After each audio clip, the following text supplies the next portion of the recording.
अच्छा बच्चों, कैसे हो? तो बच्चों हम 6 चैप्टर पढ़ रहे थे और 6 चैप्टर की हम एक्सरसाइज 6.1 आज शुरू करेंगे। ठीक है, इसी एक्सरसाइज को हमें आज स्टार्ट करना है। तो बच्चों स्टार्ट करने से पहले मैंने आप लोगों को कुछ बेसिक पहले बता चुका हूँ। मैं उसके लिए आप लोगों को 2 वीडियो डाल चुका हूँ। यदि आप लोगों ने वो नहीं देखा है तो आप पहले वहाँ से देखें ताकि चीज़ें आप लोगों को अच्छे से समझ में आए। ठीक है, देखिए तो आप लोगों के लिए जो क्वेश्चन दिया है वो आपके सामने है। उससे पहले मैं आप लोगों को एक और टॉपिक हमारा जो बच गया था उसको कवर करते हैं पहले। ठीक है, देखिए तो हमारे पास एक नियम बचता है, एक रूल होता है हमारे पास बच्चे।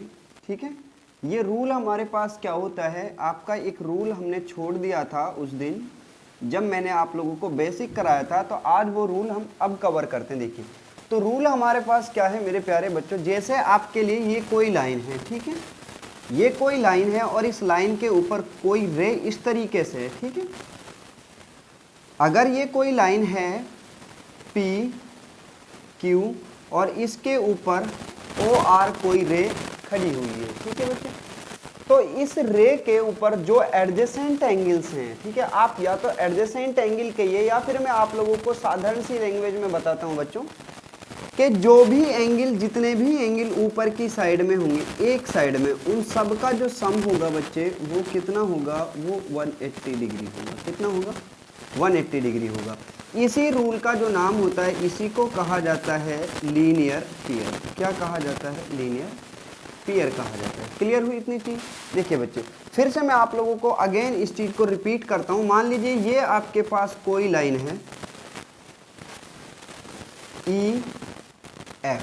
ठीक है, इसके ऊपर एक रे ये है आपके पास जो ओ पॉइंट पे आके टच होती है, ओ पी। एक लाइन आपकी ये है, एक रे ये खड़ी हुई है यहाँ पे जो इसी पॉइंट पे आके ज्वाइंट होती है, इसका नाम मान लीजिए आर है। आपके पास जो एंगल बनेंगे बच्चे, एक एंगल ये होगा, एक एंगल ये होगा और एक एंगल ये होगा। जो ये 3 के 3 एंगल हैं मेरे प्यारे बच्चों, इन तीनों एंगल का जो सम होगा वो कितना होगा? 180 डिग्री होगा। ठीक है, इन तीनों का जो एडिशन होगा बच्चे वो होगा 180 डिग्री। इसी वजह से इस रूल को कहा जाता है लीनियर पेयर, एक लाइन पर बने हुए एंगल। ठीक है, अब ऐसा नहीं है बच्चे एक लाइन के ऊपर एंगल तो कई साइड में बनेंगे। जैसे मान लीजिए हम अभी यहाँ से एक और लाइन खींचते हैं इस पे, देखिए इस तरीके से। अगर आप लोगों को लाइन ऐसे दी हो, ये पॉइंट ओ है और एक लाइन यहाँ से इस तरीके से आती है। ठीक है, इसका मान लीजिए इसका नेम है एस। ठीक है, अब यहाँ पे जो एंगल है बच्चे, देखो कितने एंगल हैं यहाँ पे, एंगल 1, एंगल 2, ये एंगल 3 है और ये एंगल 4 है। यहाँ लीनियर पेयर जो एंगल होंगे बच्चे, वो एंगल होंगे एक लाइन के ऊपर और एक ही साइड के एंगल। एक लाइन के ऊपर और एक ही साइड के एंगल, उन्हीं का सम कितने डिग्री होगा? 180 डिग्री होगा। जैसे ये एक लाइन है तो लाइन की कंडीशन क्या होती है मेरे प्यारे बच्चों कि लाइन एकदम स्ट्रेट होती है। ठीक है, एक स्ट्रेट लाइन है, जैसे आपकी जो लाइन है पी क्यू है। ठीक है, यहाँ पे पी क्यू लाइन है और इस पी क्यू लाइन के ऊपर 2 रे हैं, एक रे आपकी ओ आर है, एक रे है आपकी ओ एस। तो इस लाइन पे एक साइड में जो एंगल होंगे, जैसे आपका एंगल 1 और 2, इन दोनों का सम 180 डिग्री होगा। और यहाँ से 3 और 4, इन 3 और 4 इन दोनों का सम भी कितना होगा? 180 डिग्री होगा। ऐसा नहीं है मेरे प्यारे बच्चों कि आप कभी क्या करो, एंगल नंबर 1 और एंगल नंबर 4 को लो, एंगल फर्स्ट एंड फोर्थ, इनका सम आप फाइंड आउट करो और सोचो कि सर ने बताया था कि ये लीनियर पेयर है, इनका सम कितना डिग्री होगा? इन दोनों का सम कितना हुआ? 180 डिग्री, 180 डिग्री। ये बिल्कुल गलत बात है। क्यों है गलत बात बच्चे? क्योंकि ये एडजेसेंट एंगल, तो चलो मान लीजिए आपने कहा कि एडजेसेंट एंगल है यानी एक दूसरे के साथ जुड़े हुए हैं। ठीक है, लेकिन यहाँ पे कंडीशन क्या है बच्चे, ये एक ही लाइन पर एक ही साइड के एंगल नहीं है। देखिए यहाँ से आप देखो, क्या किसी लाइन के ऊपर ये भी रे है, इस पॉइंट के ऊपर ये रे ही हुई एक तरीके से। ठीक है, यहाँ से आगे देखोगे आप, इस ये लाइन तब होती या तो ये लाइन आगे स्ट्रेट सीधी चली जाती या ये लाइन नीचे सीधी आ जाती। तभी जाके ये क्या बनती है, यहाँ पे एक लाइन बनती, तभी जाके यहाँ के एंगल्स का सम कितना होता, 180 डिग्री होता। तब इन तीनों एंगल्स का सम, इन तीनों एंगल का सम कितने डिग्री का होता, 180 डिग्री का होता। तो ये आप लोगों को पता होना चाहिए था। ये बहुत ही इंपॉर्टेंट रूल है जो आपकी आगे आने वाली सारी एक्सरसाइज में लगभग इसका क्या होगा, यूज होगा। ठीक है बच्चे। तो लीनियर पेयर हमारे पास क्या होता है कि एक ही लाइन पर एक ही साइड में बने हुए जितने भी एंगल होंगे उन सब का सम कितने डिग्री होगा, 180 डिग्री होगा। इसी को लीनियर पेयर कहा जाता है। और बच्चे इसका यूज आपके हर एक एक्सरसाइज के अंदर होगा जब आप पढ़ोगे, चाहे आप लाइन एंड एंगल पढ़ रहे हो या आप ट्राइंगल पढ़ रहे हो, कॉन्ग्रुएंसी ऑफ ट्राइंगल, तो बहुत ज़्यादा यूज होगा इसका। तो चलो अब हम चलते हैं क्वेश्चन पे। और अगर कोई दिक्कत है तो बच्चे वो आप लोगों को क्वेश्चन के साथ साथ हम बताते चलेंगे, फिर आपको। हाँ तो बच्चे क्वेश्चन नंबर फर्स्ट है जो, उसकी स्टेटमेंट आप लोगों के सामने है।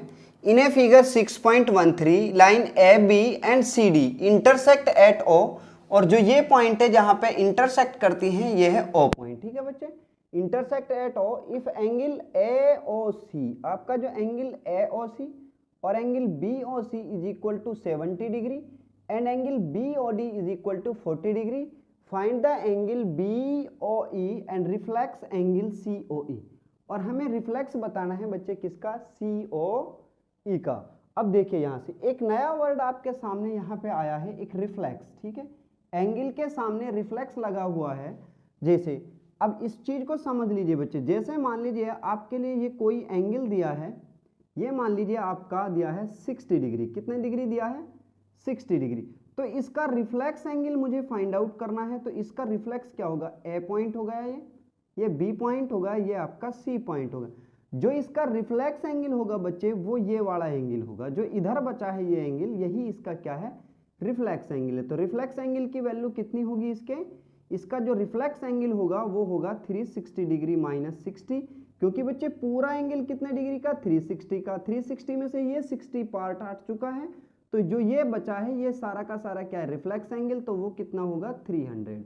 तो इसका रिफ्लेक्स एंगल कितना हुआ 300। इस तरीके से हम जब एंगल सी ओ ई को पता करेंगे उसके बाद हमें reflex angle easily find out कर सकते हैं। देखिए बच्चे, अब आप लोग यहाँ आइए, देखिए इस क्वेश्चन को। तो हमारे लिए क्या दिया है, पहले वो चीजें मैटर करती हैं जो चीजें गिवन है, उन्हीं से क्वेश्चन सॉल्व होता है। ठीक है, देखिए तो गिवन में हमें दिया है बच्चे, नाउ गिवन, सबसे पहले गिवन है बच्चे angle A O C, angle A O C plus angle B O E is equal to 70 degree. ठीक है, देखिए बच्चे, अब एंगल ए ओ सी और बी ओ ई कौन सा एंगल है, यहां पे आइए। जैसे ही मैं पढ़ूंगा ए ओ सी, तो इन दोनों लाइंस को मैंने पढ़ा है, ये दोनों आर्म्स आई हैं, तो इन्हीं के बीच का एंगल होगा, ये एंगल होगा एंगल ए ओ सी। अब बी ओ ई, ये आपका एंगल होगा बी ओ ई। इन दोनों एंगल्स की जो मेजरमेंट दी है वो कितनी दी है, 70 डिग्री। उसके बाद आगे क्या से क्वेश्चन कहता है, एंगल बी ओ डी, तो बी ओ डी इसकी मेजरमेंट दी है आप लोगों को, कितनी दिया है बच्चे, 40 डिग्री। तो angle B O D is equal to 40 degree. ये आपको इतनी चीजें गिवन है, हमें जो फाइंड आउट करना है वो है बच्चे angle B O E equal to क्या होगा, और रिफ्लेक्स एंगल सी ओ ई, इसका रिफ्लेक्स एंगल भी कितना होगा। ये दो एंगल्स हमें क्या करने हैं बच्चे, फाइंड आउट करने हैं। अब देखिए, अभी मैंने आप लोगों को बताया है लीनियर पेयर क्या चीज होती है, उसी की हेल्प से ये क्वेश्चन होगा। देखिए बच्चे, तो यहां से आप इस पे आइए, एक एंगल आपका ये, एक एंगल ये और एक एंगल ये, क्या ये तीनों एंगल ऊपर की साइड में है एक ही लाइन पर? तो आप कहेंगे सर ये ए बी लाइन के ऊपर है, और ए बी हमारी क्या थी, लाइन है, और उसी के एक ही साइड में बने हुए एंगल हैं। और लीनियर पेयर हमारे पास क्या कहता है कि किसी भी लाइन के एक ही साइड में बने हुए सारे एंगल्स का सम कितना होता है, 180 डिग्री। तो सो दैट यहां पे कितना आएगा बच्चे, angle A O C plus C A O सी। अब इसका नंबर आएगा तो इसको किस तरीके से लिखेंगे, सी ओ ई, एंगल COE प्लस इस एंगल को किस तरीके से पढ़ेंगे बच्चे, BOE या EOB, उस चीज से कोई फर्क नहीं पड़ेगा आप किस तरीके से लिखते हो, ठीक है। बशर्ते कि आपका जो पॉइंट है जहां पे एंगल बना है वो बीच में होना चाहिए, जैसे BOC इस पॉइंट पे एंगल है तो ये पॉइंट बीच में आएगा, तो angle BOCE BOE is equal to 180 degree and y। तो बच्चे ये अगर 180 डिग्री है तो क्यों है, ये है मेन चीज आपके पास, ठीक है, क्योंकि ये क्या था हमारे पास लीनियर पेयर था, तो बाई लीनियर पेयर। तो ये जो एंगल आए हैं आपके तीनों एंगल का जो सम होगा वो 180 डिग्री होगा, किस रूल से होगा, वो होगा लीनियर पेयर से। देखिए बच्चे आप वजन समझ के अगर मैथमेटिक्स पढ़ते हो मेरे प्यारे बच्चों आप कभी नहीं सीख सकते, ठीक है। आप लोगों को चीजों को इंटरेस्ट लेकर के सीखना है, आप दिल में ये रखें कि हाँ मुझे सीखना है, गणित को एज ए सब्जेक्ट नहीं पढ़ना आप लोगों को, उसको एक तरीके से आप लोग ऐसे पढ़ो कि इंटरेस्ट बनाओ उसके अंदर, बोझ बना के सब्जेक्ट की तरह ना लो उसको कि यार ये तो मेरे ऊपर बहुत तगड़ा बोझ हो गया, मैं इसको किस तरीके से सीखूंगा, ऐसा कुछ भी नहीं है।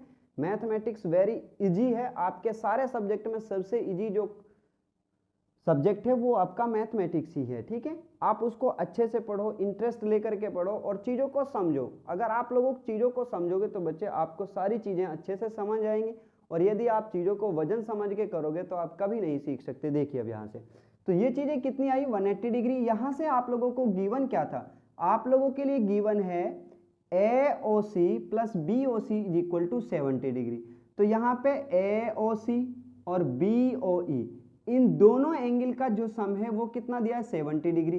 तो यहां से कितना आएगा बच्चे, तो 70 डिग्री आ गया इन दोनों की जगह, तो plus angle COE equal to 180 degree. क्योंकि बच्चे इन दोनों का अगर सम 70 डिग्री है तो जहां ये दोनों आएंगे वहां पे मैं 70 डिग्री पुट कर सकता हूं। तो एंगल COE इक्वल टू कितना आया 180 डिग्री माइनस 70 डिग्री। बच्चे आप लोगों को जो ये दिखाई देता है, जो साइन में यहाँ पे लगाता हूँ, ये साइन ये एंगल का साइन होता है, जैसे डिनोट करते हैं ना किसी भी चीज को, तो ये एंगल को डिनोट करने के लिए लगाया हुआ है, ठीक है। तो angle COE is equal to 180 में से 70 जाएंगे तो कितने बचे बच्चे 110।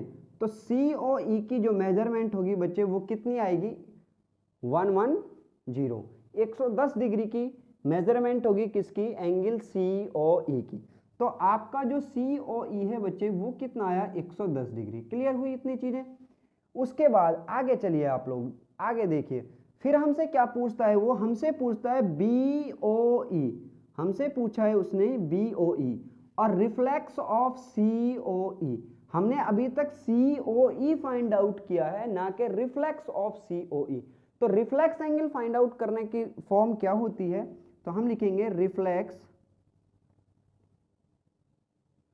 Of COE, angle COE is equal to 360 degree minus angle COE। ये फॉर्मूला किसका है बच्चे, रिफ्लेक्स एंगल फाइंड आउट करने का होता है। किसी भी एंगल का अगर आप रिफ्लेक्स एंगल फाइंड आउट करोगे तो 360 में से आप उसी एंगल को क्या करोगे, सब्ट्रैक्ट करोगे, तो आप लोगों के पास उसका रिफ्लेक्स एंगल आएगा। तो यहां से रिफ्लेक्स एंगल कितना हुआ आपके लिए 360 डिग्री माइनस 110 डिग्री। तो यहां से जब बच्चे आप फाइंड आउट करोगे तो 0 में से 0 गए तो 0, 6 में से 1 गया तो 5, और यहां से 3 में से 1 गए तो 2।